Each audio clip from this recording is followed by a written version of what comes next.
Ya, bismillahirrahmanirrahim. Assalamualaikum warahmatullahi wabarakatuh.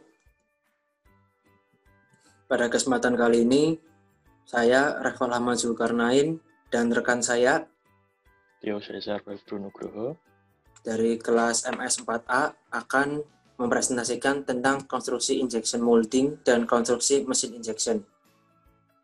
Next. Jadi untuk bagian yang pertama di presentasi ini akan dijelaskan tentang standar mold set. Untuk standar mold set sendiri terdiri dari 4 bagian, yaitu ada mold plate, guide pin, bushing, return pin, dan screw. Next. Untuk penggunaan dari standar mold set ini itu dibagi menjadi 2 bagian, yaitu ada main plate plate A dan plate B, kemudian ada structural plate. Untuk structural plate sendiri ini ada beberapa bagian ya. Itu pertama ada top clamping plate, kemudian ada bottom clamping plate, ada support plate, ejector plate, space block and runner stripper plate, etc. atau dan yang lain-lain. Next. Untuk kemudian penjelasan ini menjelaskan tentang bagian yang pertama. Setiap base terdiri dari plate A dan plate B, dan struktural plates berbeda yang diassembly pada urutan tertentu. Untuk ini pada bagian sebelah kanan ada penjelasannya ya, dari cavity A dan cavity untuk yang atas yang tidak untuk bagian atas itu adalah bagian cavity dan bagian yang bawah itu adalah bagian yang core. Untuk bagian cavity atau side A itu ada beberapa bagian, yaitu ada locating ring, ada bushing, ada clamp plate, ada clamp slot, ada guide pin, ada cooling channel, dan cavity itu sendiri.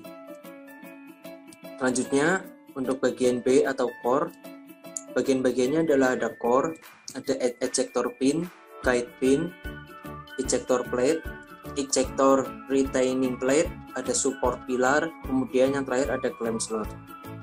Next.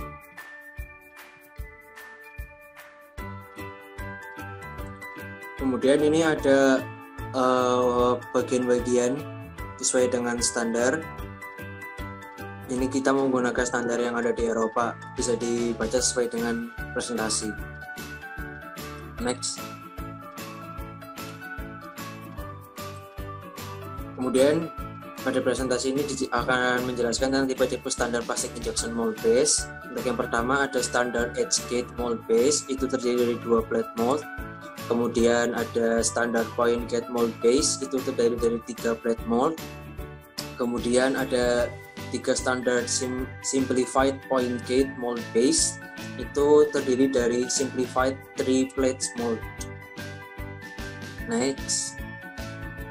Ini untuk contoh dari standar edge gate mold base yang terdiri dari 2 plates mold. Kemudian ini ada contoh dari standar point gate mold base yang terdiri dari 3 plates mold. Next. Nah, ini untuk yang contoh plastic mold yang terakhir, itu ada standar simplified point gate mold base yang terdiri dari simplified 3 plates mold. Bisa dilihat pada presentasi. Next. Ini untuk ada video dari perbedaan ketiga tipe tersebut.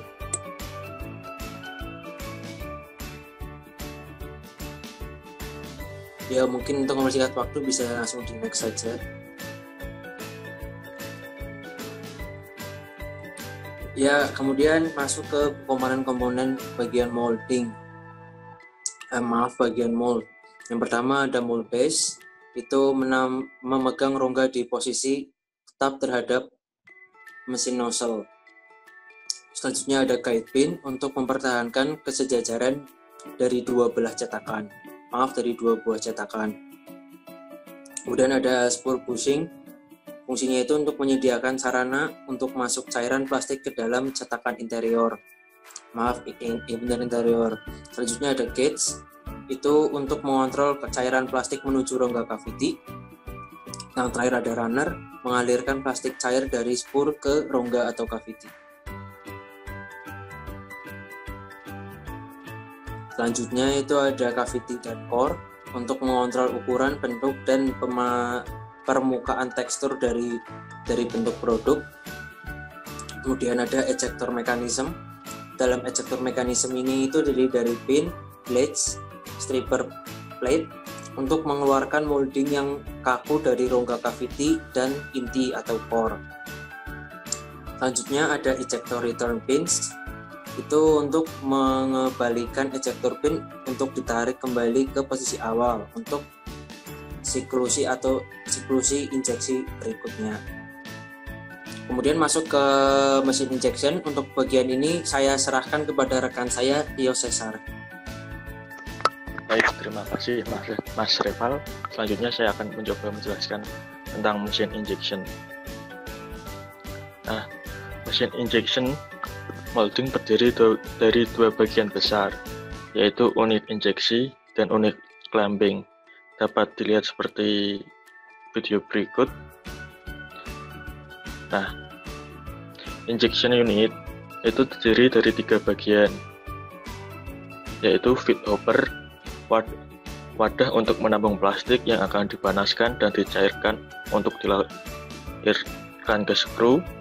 Selanjutnya ada injection ram, merupakan bagian yang akan memberikan tekanan pada plastik cair agar masuk ke rongga mold. Lalu ada barrel, merupakan bagian utama yang mengalirkan plastik cair dari hopper melalui skru ke mold. Nah, ada injection unit, merupakan tempat mencairkan plastik. Dan proses injeksi plastik ke dalam mold terdiri dari beberapa bagian, yaitu injection screw, merupakan bagian yang mengatur aliran resin dari hopper ke mold. Putaran skru akan menyebabkan bahan akan terkumpul di ujung skru sebelum diinjeksikan. Kemudian skru akan mundur selama beberapa saat, kemudian akan maju mendorong bahan yang telah dicairkan di dalam barrel menuju nozzle. Lalu ada injection cylinder, merupakan bagian yang dihubungkan ke sebuah motor hidrolik untuk menyediakan tenaga untuk menginjeksikan resin tergantung dari karakteristik resin dan tipe produk pada kecepatan dan tekanan yang diperlukan. Nah, untuk clamping unitnya sendiri, clamping unit merupakan tempat mold diletakkan, membuka dan menutup mold secara otomatis dan mengeluarkan part yang sudah selesai terbentuk. Dapat dilihat seperti video. Nah, lalu apa saja sih bagian dari clamping unit? Yang pertama yaitu injection mold itu sendiri, yang dimana merupakan cetakan dari produk yang akan dibuat. Lalu ada injection platens, merupakan plat baja pada mesin molding untuk dimana mold diletakkan. Umumnya digunakan dua plat, satu plat yang diam dan satunya lagi yang bergerak. Lalu ada clamping cylinder, merupakan bagian yang menyediakan tenaga untuk clamping dengan bantuan tenaga pneumatik dan hidrolik. Lalu ada tie bar, menopang kekuatan clamping, dan terdapat 4 tie di antara fixing platen dan support platen. Nah, berdasarkan tonasenya sendiri, mesin injeksi molding dibedakan berdasarkan besar gaya pencekaman maksimum yang bisa diberikan. Kisarannya mulai dari 5 ton untuk menghasilkan produk seberat 10 gram sampai dengan 5.000 ton untuk menghasilkan produk seberat 50 kg.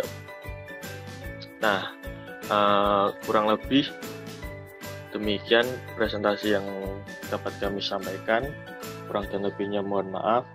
Assalamualaikum warahmatullahi wabarakatuh.